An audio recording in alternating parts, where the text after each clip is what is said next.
राज्यातील सुमारे 14,234 ग्रामपंचायतींची 5 वर्षांची मुदत 28 फेब्रुवारी 2026 रोजी संपत आहे. प्रभाग रचनेच्या कार्यक्रमाच्या पार्श्वभूमीवर या निवडणुका वेळेवर न झाल्यास ग्रामपंचायतींवर बाहेरील सरकारी अधिकारी प्रशासक म्हणून नियुक्त करण्याऐवजी आता विद्यमान सरपंचांनाच प्रशासक म्हणून जबाबदारी देण्याचे अधिकृत परिपत्रक सरकारने जारी केले आहे. महाराष्ट्र राज्यातील ग्रामीण राजकारणाला एक नवी दिशा देणाऱ्या या निर्णयामुळे गाव पातळीवरील प्रशासनात सातत्य राहणार असून अचानक होणाऱ्या बदलामुळे विकासकामात निर्माण होणारी पोकळी टळणार असल्याचे मत सरपंचांकडून व्यक्त होत आहे. ग्रामपंचायत निवडणुका लांबणीवर पडल्यास नियमानुसार मुदत संपल्यावर तिथे सरकारी प्रशासकाची नियुक्ती केली जाते. मात्र बाहेरील व्यक्तीला गावच्या प्रश्नांची आणि चालू असलेल्या विकासकामांची तांत्रिक माहिती नसल्याने प्रशासकीय अडथळे निर्माण होतात. हाच मुद्दा विचारात घेऊन सरपंच परिषदेने ग्रामविकास मंत्री जयकुमार गोरे यांच्याकडे पाठपुरावा केला होता. मुख्यमंत्री समृद्ध पंचायतराज अभियान आणि इतर महत्त्वाच्या योजनांची गती कायम राखण्यासाठी लोकनियुक्त प्रतिनिधींनाच अधिकार द्यावेत या परिषदेच्या मागणीला यश आले आहे. या संदर्भात सरकारने घेतलेल्या या सुधारित निर्णयामागे सरकारकडील मनुष्यबळाचे कारण आहे. आधीच्या निर्णयानुसार मुदत संपणाऱ्या ग्रामपंचायतींवर विस्तार अधिकाऱ्यांची प्रशासक म्हणून नियुक्ती केली जाणार होती. मात्र राज्यातील ग्रामपंचायतींची अवाव्य संख्या आणि उपलब्ध मनुष्यबळाची कमतरता लक्षात घेता सरपंच परिषदेने विद्यमान पदाधिकाऱ्यांनाच मुदतवाढ देण्याची मागणी केली होती. राज्य सरकारने ही मागणी विचारात घेऊन सुधारित निर्णयानुसार स्थानिक स्तरावरच विद्यमान सरपंच आणि त्यांच्या टीमकडे तात्पुरता कारभार सोपवण्याचा समतोल निर्णय घेतला आहे.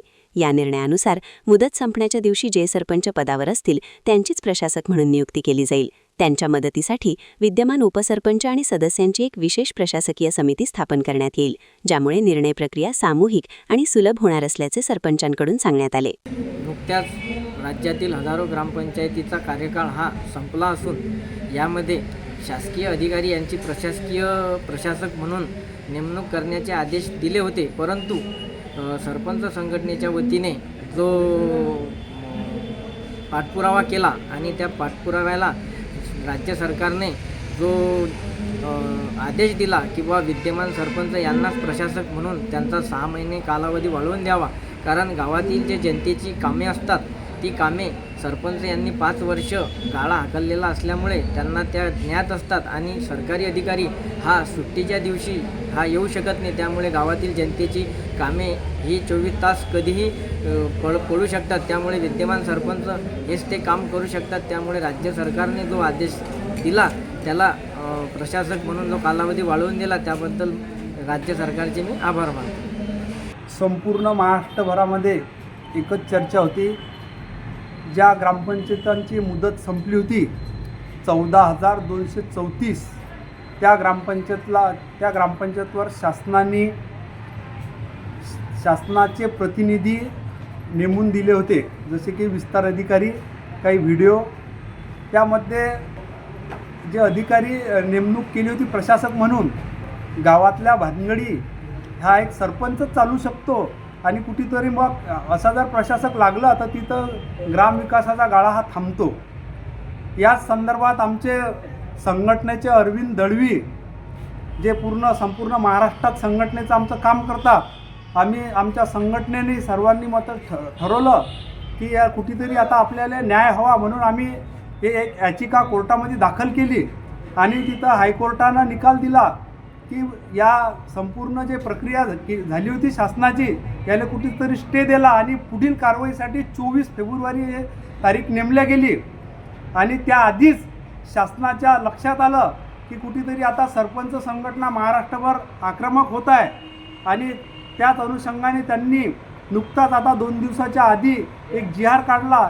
त्या GRमध्ये जो रनिंगमध्ये सरपंच आहे आणि ते उपसरपंच आणि संपूर्ण बॉडी हेच प्रशासक म्हणून तिथं पुढील 6 महिन्यासाठी काम पाहतील असा एक निर्णय आणि तिथं एक प्रसिद्धीपत्रक काढून ते जाहीर करण्यात आलं. आम्ही सरपंच संघटनेच्या वतीनं ग्रामविकास मंत्री जयकुमार गोरे आणि महाराष्ट्राचे मुख्यमंत्री देवेंद्रजी फडणवीस आणि उपमुख्यमंत्री एकनाथरावजी शिंदे आणि उपमुख्यमंत्री सुनीता पवार यांचंसुद्धा या ठिकाणी संपूर्ण महाराष्ट्राच्या वतीनं आम्ही आभार मानतो.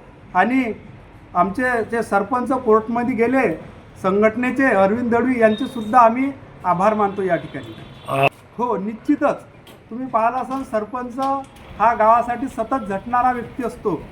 प्रथम नागरिक म्हणून त्याची ओळख असते आणि त्या ओळखीप्रमाणे त्याला काम करावं लागते. आणि कुठेतरी प्रशासक म्हणून आपण ज्यावेळेस शासनाचा प्रतिनिधी नेमणूक करतो